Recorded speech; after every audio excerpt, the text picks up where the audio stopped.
À quoi peut donc servir un guide touristique? Moyen d'information et de publicité, certes. Cependant, pour le Haut-Pays-Doc, cette petite brochure est beaucoup plus encore. C'est un véritable instrument de prise de conscience et de réflexion, premièrement sur l'unité profonde de ces hautes terres, deuxièmement sur l'immensité de leurs trésors à découvrir, et enfin, troisièmement, sur l'avenir touristique de cette contrée d'élection. Avant de s'imposer comme une entité géographique bien définie, le Haut-Pays-Doc, c'est d'abord un groupement d'intérêts touristiques constitué dès 1987 et associant 9 offices de tourisme ou collectivités locales du centre-nord du département de l'Hérault. D'ouest à est, ce sont Saint-Gervais-sur-Mare, Lamalou-les-Bains, Boussagues, Bédarieux, Lunas, Faugères, Lodève, Clermont-Lérault et Gignac-Agnan. Le Haut-Pays-Doc comprend 8 cantons, 100 communes et 65 000 habitants. Fondée à l'initiative du président Georges Blanc, cette association est unie dans l'amitié au service d'une patrie commune. L'objet du groupement est essentiellement de promouvoir l'entité touristique du Haut-Pays-Doc et de protéger la spécificité de son territoire. Depuis 1987, des éditions considérables ont déjà été réalisées et diffusées par le groupement. Ce sont des dépliants d'appels, des affiches,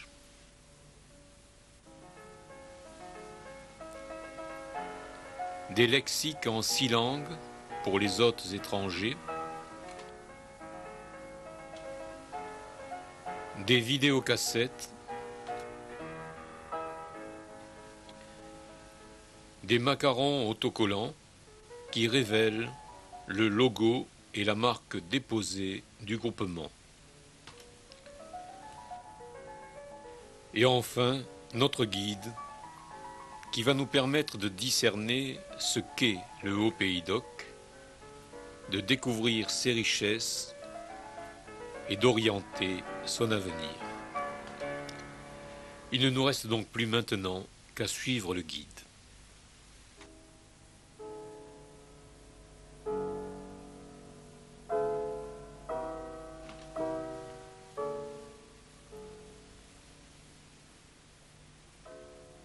La spécificité du Haut-Pays-Doc, c'est d'abord sa situation méditerranéenne entre mer et montagne. Ainsi, au nord-ouest, voici le féerique massif du Caroux et de l'Espinouse qui le domine.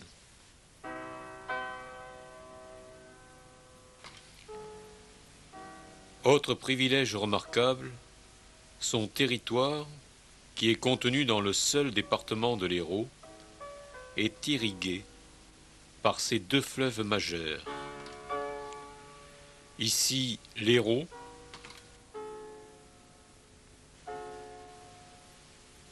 et à l'ouest, l'Orbe. Enfin, situé au cœur de la région du Languedoc-Roussillon, le Haut-Pays-Doc se présente comme son centre de gravité.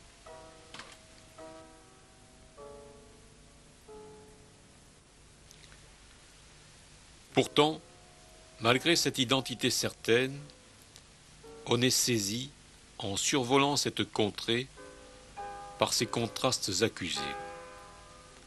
Contrastes géographiques et géologiques, ici les schistes du Faugérois,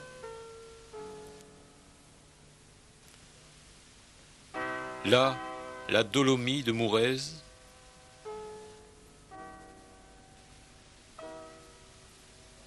puis les vastes étendues calcaires de la Séranne,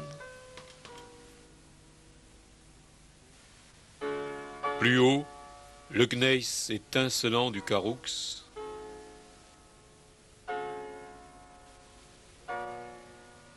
ou enfin les Ruffes, splendides marnes stratifiées près du Salagou.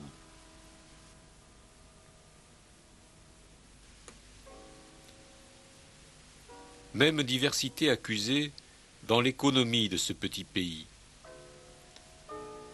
Les châtaigniers, autrefois ressources majeures des plus hautes terres,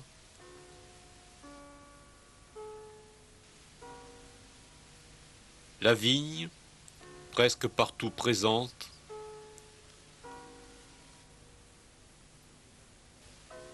le raisin de table, dont la capitale est Clermont-Lérault. Des vins de coteaux aux saveurs et bouquets multiples, comme les terroirs où ils sont élevés.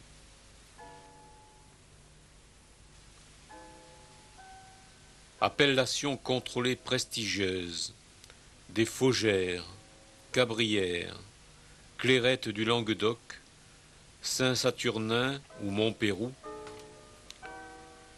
et laboratoires industriels de pointe, comme celui du sucrin, le sucre de raisin, produit à Canet.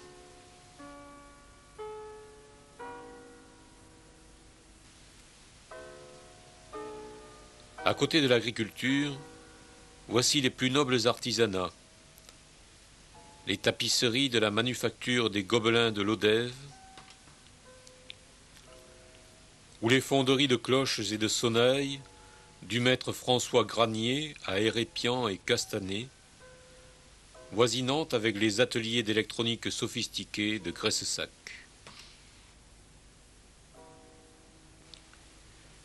Et puis enfin, un peu partout, de nombreux vanniers, céramistes, potiers et artisans de toutes sortes.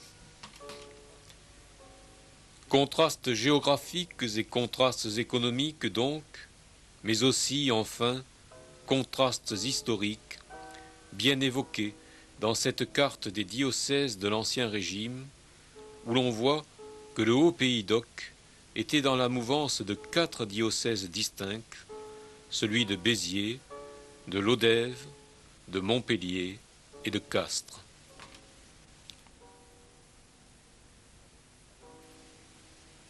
Alors, à travers ces oppositions et cette diversité extrême, peut-on parler d'unicité du Haut-Pays d'Oc? Oui, et le guide nous le suggère par la voix de l'écrivain Henri Barthès. Cette exubérance, loin de nier l'unité du territoire, la confirme au contraire vigoureusement. Haut-Pays d'Oc, le secret de son unité, c'est le luxe de sa diversité.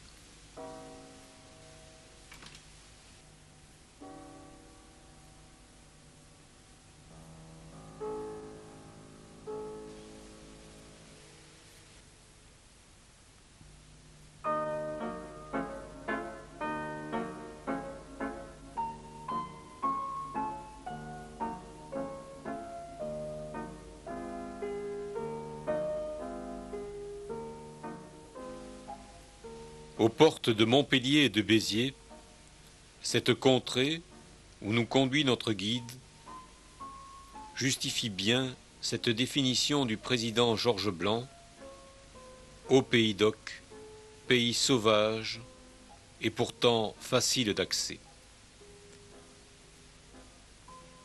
Pays sauvage où au détour d'une clairière se découvre une secrète cascade. Pays mystérieux qui, à travers la ramure, laisse transparaître un sanctuaire millénaire. Sans doute, dans un rapide coup d'œil d'ouest à est, le guide nous invitera-t-il à redécouvrir quelques repères principaux du haut pays d'Oc. Saint-Gervais-sur-Mare avait le clocher du château de Néran.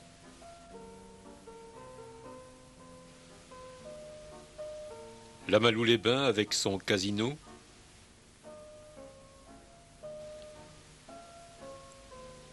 Les capitelles de Faugères.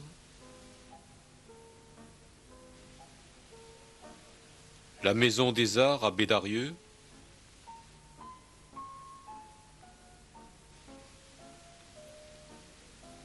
Le village médiéval de Boussagues.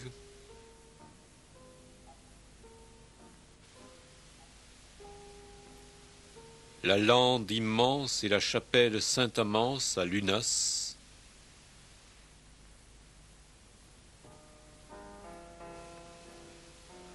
Clermont-Lérault avec sa collégiale Saint-Paul. Lodève et sa cathédrale.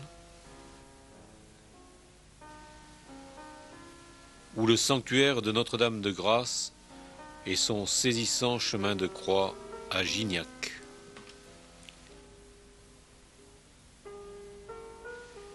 Mais ce guide se veut surtout un passeport pour le rêve, plaçant chacun sur les voies de la découverte personnelle. Ici, face au lac du Salagou, la mer intérieure du haut pays d'Oc.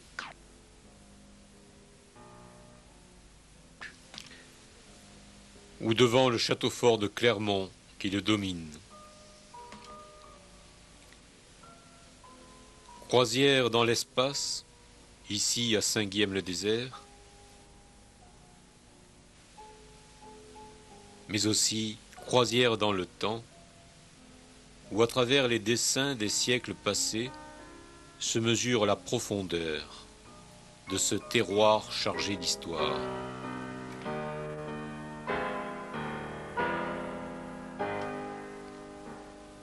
Là, le cloître du prieuré de Grandmont, près de Lodève,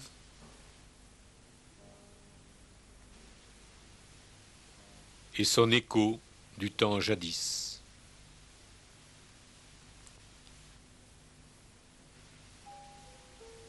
Magnifique et totalement méconnu, voici le château de Diot, au nord de Bédarieux.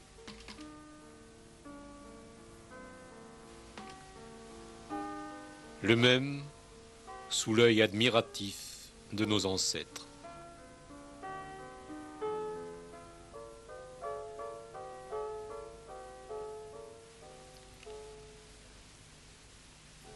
À Lamalou, le prieuré Saint-Pierre de Rède.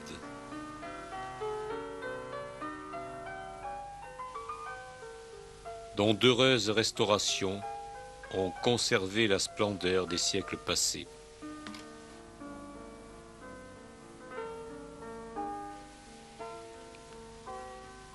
Rétabli malgré ses ruines, le fier château de la Lausière, près d'Octon.